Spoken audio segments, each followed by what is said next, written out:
It's a great pleasure to be here. I stand before you today when Slovenia is celebrating a week dedicated for cancer control to discuss this groundbreaking, project initiative that we are doing here with them called the Improving Cancer Screening in Slovenia. That's a collaboration between the International Agency for Research on Cancer together with the Erasmus MC and the Minister of Health in Slovenia.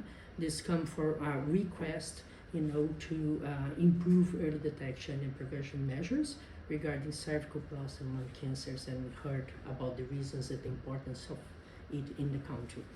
In a nutshell, just an overview regarding cervical cancer screening, is important to notice that the Slovenia National Cancer Screening Program, or ZORA, has been a beacon of hope since established in 2003, has been a model for many other European and other countries around the globe, as a program that very fast got really good results.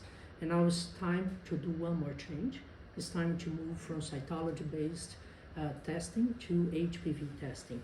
So IARC, we're gonna, in this term, assist Slovenia by conducting a scope study to understand the stakeholders' perception and attitudes towards this change, to understand how we can support a communication strategy that ensure that healthcare professionals and the women comprehend and accept these new screening methods, and provide guidelines and resources to maintain the high participation rates that you have right now and ensure the successful implementation of the HPV testing inside the cervical cancer screening.